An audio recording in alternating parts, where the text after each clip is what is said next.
नामांकन कार्ड भर दिया है, बिल्कुल बच गया है। अब रामपुर में सिर्फ संविधान और कानून की चलेगी। अब इतनी आसानी से ना जीत पाओगे अमित शाह जी, गारंटी देता हूँ। ये मेरी गारंटी है, मोदी जी की गारंटी नहीं है। या सिर्फ मेरी रामपुर कॉन्स्टिट्यूंसी पे पेपर बैलेट से चुनाव कराओ, मेरा मार्जिन इससे डबल होगा।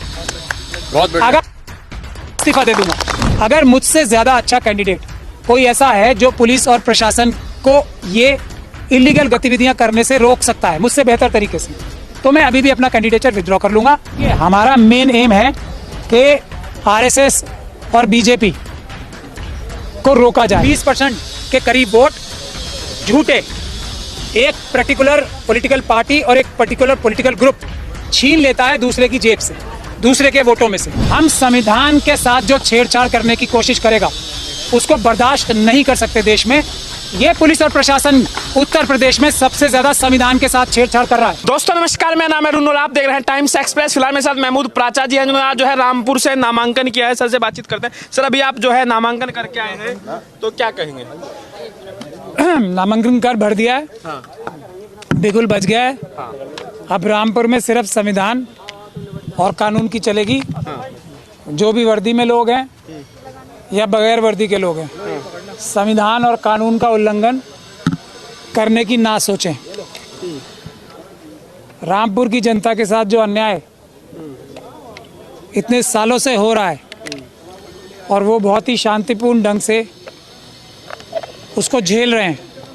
मैं ये समझता हूँ कि ये मेरा कैंडिडेट जो ईवीएम के विरोध के लिए भरा गया था पूरे देश से, जो ईवीएम के एक्टिविस्ट थे, उन्होंने मुझसे ये ईवीएम की लड़ाई, ईवीएम के अंदर घुस के उसको हराने की लड़ाई जो मुझे दी है, उसके साथ साथ रामपुर की जनता के साथ जो अत्याचार हो रहे हैं वो भी लड़ाई लड़ना मेरी जिम्मेदारी है।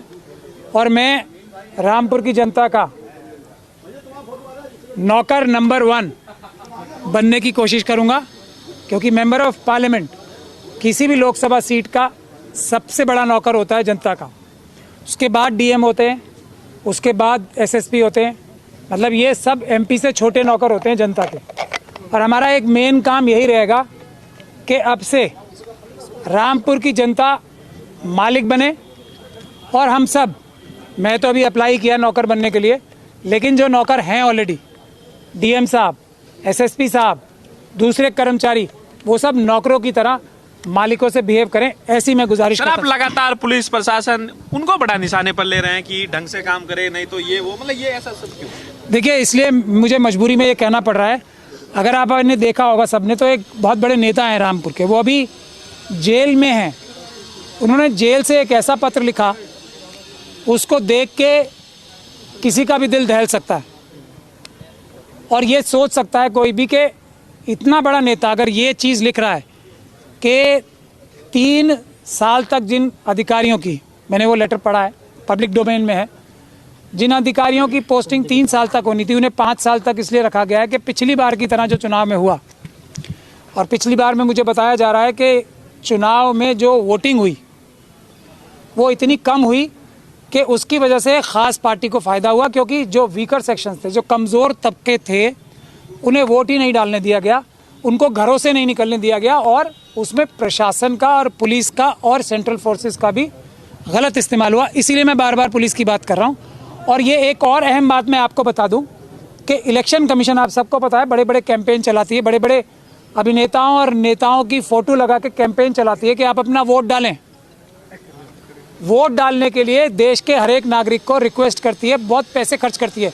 और रामपुर में क्या हुआ, यूपी में, बाकी जगह क्या हुआ, बहुत सारे प्रदेशों में क्या हुआ कि लोगों को खुद प्रशासन ही इलेक्शन कमीशन की डायरेक्शंस के, इलेक्शन कमीशन के इतने हज़ारों करोड़ रुपए हम लोगों की मेहनत पसीने की कमाई खर्च करने के बावजूद भी वोट ही नहीं डालने दिए गए।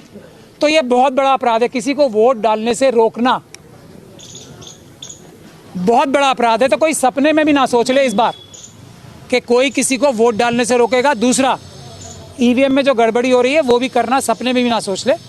इसीलिए मेरी जिम्मेदारी लगाई है पूरे ईवीएम के एक्टिविस्ट ने देश भर के मैं ईवीएम के अंदर जो इलेक्शन हो रहा है उसमें घुस के उसके सारे सबूत इकट्ठे करूं और आने वाले समय में हम ईवीएम से चुनाव खत्म करा सके। मेरी कोशिश अब भी ये रहेगी कि सर आप कैसे कह रहे हैं कि रोक देता, कैसे पुलिस रोक दे? कोई वोट डालने जा रहा है, कोई थोड़ी है, आप वोट नहीं डाल सकते, कैसे? कोई ग्राउंड तो होगा। Citizen commission for on elections ने एक पूरी रिपोर्ट बनाई थी। इसमें मेरे साथ जो शर्मा जी बैठे थे ना प्रेस कॉन्फ्रेंस में, आप लोगों ने देखा होगा प्रेस क्लब ऑफ इंडिया में, उन्होंने कितनी लंबी बात रामपुर के बारे में की थी। और वहीं से आपके सवाल का जवाब ही आता है कि रामपुर आपने क्यों चुनी? मैंने नहीं चुनी, इतने सीनियर लोगों ने चुनी है कि रामपुर में एक ऐसा मिसाली केस है कि वहाँ पे वोट ही नहीं डालने दिए गए जनता को, इसलिए रामपुर चुनी। एक बात तो कहता बहुत सारी जगह ऐसी हैं जहाँ वोट डालने नहीं दिए। नहीं, बेशक, लेकिन रामपुर की एक ऐसी सीट थी जिसपे बहुत ज़्यादा हाईलाइट हुई ये बात। सर आप और उनके अभी इतने बड़े नेता ने, मैं नेताजी का नाम जान के नहीं ले रहा हूँ, उन्होंने चिट्ठी लिखी है ना, वो जेल में अभी, कितना अभी तक हाईलाइट हो रहा है ना रामपुरी क्यों हो रहा है। ये बातें सबने डिटेल में रिसर्च करके सोची है कि एक तो यूपी पुलिस के बारे में पूरी दुनिया में कितनी बदनामी हो रही है भारत की यूपी पुलिस की वजह से। सर रामपुर में कैंडिडेट को लेकर बड़ा हो हल्ला हो रहा था, कैंडिडेट ढूंढा नहीं मिल पा रहा था। देखा जा रहा है समाजवादी पार्टी की जो स्थानीय यूनिट है उसने तो बहिष्कार का ऐलान कर दिया, उसके बाद कुछ पर्चा भी भरा गया। अभी जो है महबूबुल्लाह को टिकट दिया गया जो दिल्ली के इमाम है। तो आपको क्या ऐसा लग रहा है कि यहाँ से टिकट क्यों नहीं सामने आया? जो आप कह रहे हैं कि वोट नहीं डालने दिया गया, लोग इस बात का डर है कि अगर लड़ेंगे भी तो कोई फायदा नहीं है, इसीलिए आप आए हैं। इसीलिए मैं कह रहा हूँ ना, हमने देखिए हमारा मेन एम है कि आरएसएस और बीजेपी को रोका जाए, और उनसे हमारी कोई जाति अदावत या जाति लड़ाई नहीं है बिल्कुल भी। ये बात भी मैं आपको साफ साफ बता रहा हूँ। अगर वो संविधान और कानून के खिलाफ, संविधान के खिलाफ जाके संविधान को ख़त्म करके दूसरा संविधान लिखने की बातें बंद कर दें, देश को हिंदू राष्ट्र बनाने की बातें बंद कर दें, तो हमारा विरोध इतना मजबूत नहीं रहेगा उनके खिलाफ। इसलिए हम उनके खिलाफ हैं कि वो संविधान जो बाबा साहब डॉक्टर भीमराव अंबेडकर ने बनाया है, जो हमारे देश में इंसाफ और बराबरी कायम करने का एक जरिया है, उसको ख़त्म करना चाहते हैं। हमारे देश को कमज़ोर और टुकड़े टुकड़े कर देना चाहते हैं, क्योंकि संविधान ही हमें सबको एक रख रहा है। इसलिए हम उनके इसलिए खिलाफ हैं। कल को अगर वो ये बात छोड़ दें अपनी आइडियोलॉजी, तो उनके भी हम इतना खिलाफ नहीं रहेंगे, फिर दूसरे गुण दोषों पे जैसे होता है। लेकिन सभी पॉलिटिकल पार्टीज से, हमारे सभी आरटीआई के एक्टिविस्ट ने ये गुजारिश भी की थी कि ये सीट जो कि बीजेपी ने जीती हुई है, ये छोड़ दी जाए। हम लोगों के लिए कोई भी इंडिया गठबंधन का या दूसरा non BJP non RSS party इसमें कैंडिडेट ना दे। मैंने भी अपना नॉमिनेशन भरने से पहले भी ये बात कही थी, अब भी मैं ये दोहरा रहा हूँ। जनता के ऊपर छोड़ रहा हूँ मैं ये बात। और देश के जो हमारे जो हमारे दूसरे बड़े बड़े नेता हैं पॉलिटिकल पार्टीज़ के भी, जो नॉन बीजेपी नॉन आरएसएस पार्टियां हैं, मैं उनके पर भी ये बात कह रहा हूं कि हम लोग ओपन डिबेट कर लें। अगर मुझसे ज़्यादा अच्छा कैंडिडेट कोई ऐसा है जो पुलिस और प्रशासन को ये इलीगल गतिविधियां करने से रोक सकता है मुझसे बेहतर तरीके से, तो मैं अभी भी अपना कैंडिडेचर विड्रॉ कर लूँगा। और अगर ऐसा नहीं है तो फिर ये बात साफ है कि आरएसएस और बीजेपी को रोका नहीं जा सकता अब भी रामपुर में, ये बात क्लियर है। क्योंकि अगर पुलिस प्रशासन ने पिछली बार की तरह वोटिंग परसेंटेज इतनी रखी, और एक जहाँ पे वीकर सेक्शंस हैं, जहाँ पे माइनॉरिटीज़ और शेड्यूल कास्ट कम्युनिटी के लोग रहते हैं, वहाँ पे एकदम वोट ही नहीं डालने दिया गया, बाकी जगह डालने दिया गया, तो ये भी हारने की गारंटी है रामपुर के। तो बुनियादी बात यहाँ पर क्या है कि ऐसा कैंडिडेट चुनना चाहिए जो इस प्रकार की ईवीएम की धांधली रोक सके।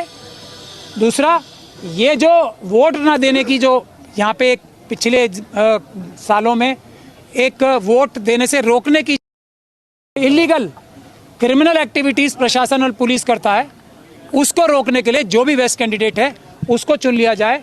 मैं अभी भी अपना कैंडिडेचर विड्रॉ करने के लिए तैयार हूँ। लेकिन अगर ऐसा नहीं हुआ, बेस्ट कैंडिडेट नहीं चुना गया, तो बीजेपी 100% यहाँ से जीत चुकी है।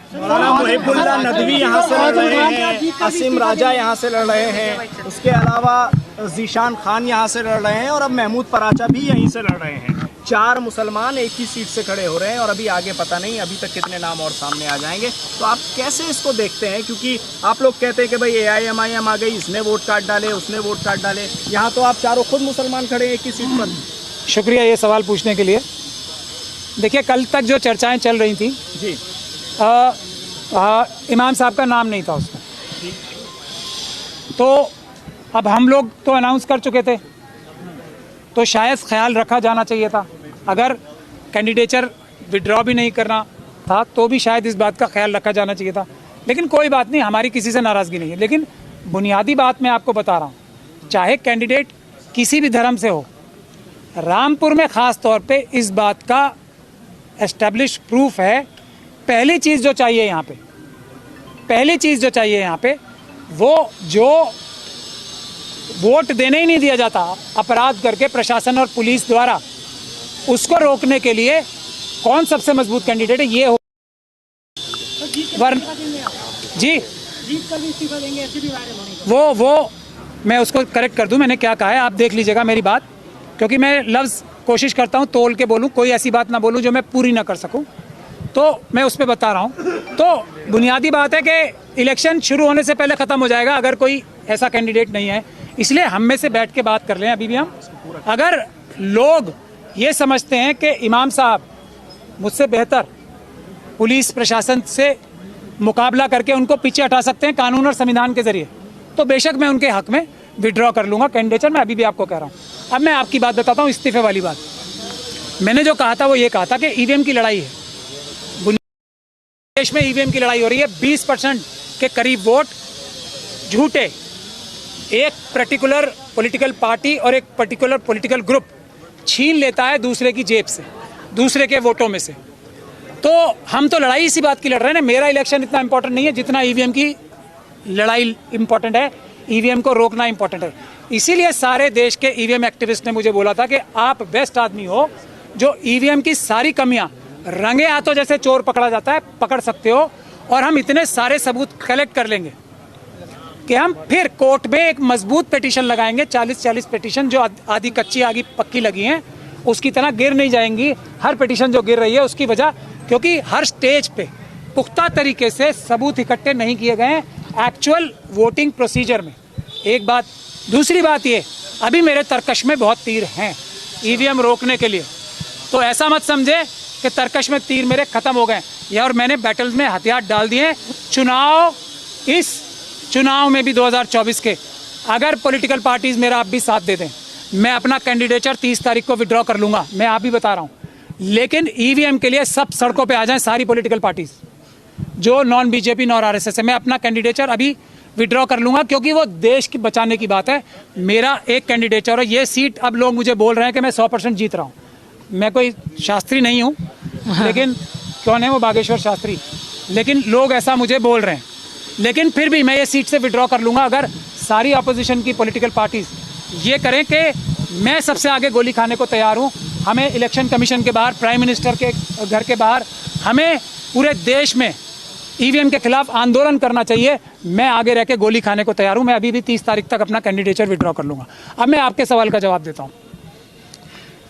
अब मैंने ये कहा है कि ये चुनाव 20% वोटों की हेराफेरी के बावजूद भी मेरे पास प्लान है, और उसमें सबसे पहले खुला प्लान तो यही है कि मैं इंश्योर करूंगा कानून और संविधान के जरिए वो लोहे की दीवार बन के, और मैं सिर्फ ज़बानी नहीं बोल रहा हूँ, मेरा बैकग्राउंड भी चेक किया जाना चाहिए और बाकी सारे कैंडिडेट्स का भी बैकग्राउंड चेक किया जाना चाहिए कि कौन बराबरी से लड़ाई करता है, कौन अपर हैंड रखता है कानून और संविधान का, कोई भी हो सामने, और कौन पीछे हटता है। ये टेस्ट होना चाहिए और जनता को इलेक्शन के टाइम पे हर एक कैंडिडेट को दूरबीन से टेस्ट करना चाहिए, माइक्रोस्कोप से टेस्ट करना चाहिए, और अभी टाइम है फैसला करना चाहिए। लेकिन मैंने ये कहा था कि अगर मैं चुनाव जीत जाऊंगा इन सब मुश्किलों के बावजूद भी, और मुझे उम्मीद है अगर मैं लड़ा तो इंशाल्लाह जीत जाऊंगा, तब भी मैं, क्योंकि ईवीएम बड़ा मुद्दा है, पहला जीतते ही जिस दिन मेरे पास सर्टिफिकेट आएगा मैं ये ऑफर करूंगा, चिट्ठी लिखूंगा इलेक्शन कमीशन को, मैं अपना इस्तीफा देने को तैयार हूं।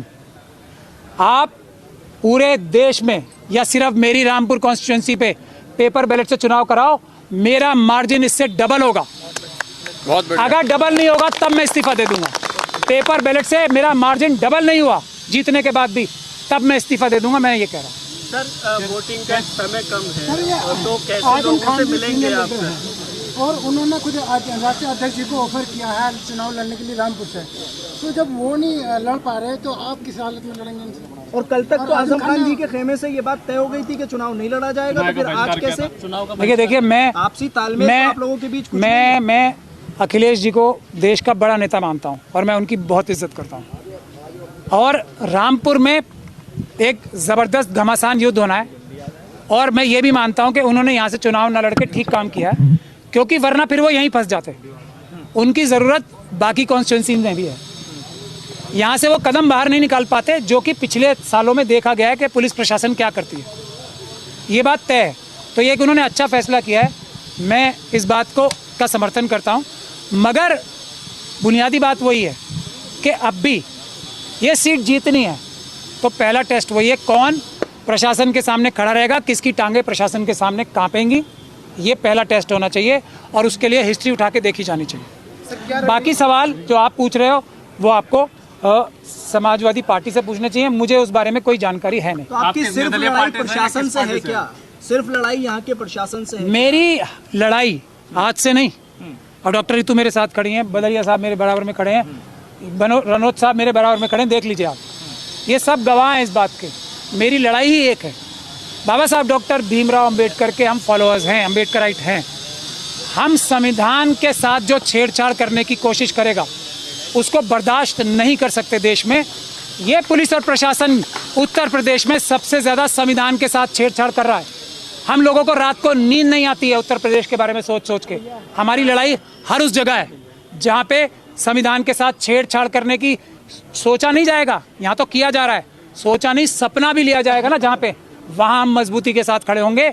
हम बाबा साहब के संविधान को लेके एक लोहे की दीवार बनाएंगे जो देश के मालिकों को, ये देश के नौकर, हमारी देश की जनता के नौकर टेढ़ी नज़र से ना देख सके, वो आयरन कर्टन और दीवार हम बनाना चाहते हैं। एक सवाल है, मौलाना मुहिबुल्लाह नदवी जो कि दिल्ली की पार्लियामेंट मस्जिद के इमाम हैं, उनका एक लेटर अभी थोड़ी देर पहले मेरी नज़रों के सामने से गुजरा और वो लेटर उस वक्त भी मैंने देखा था।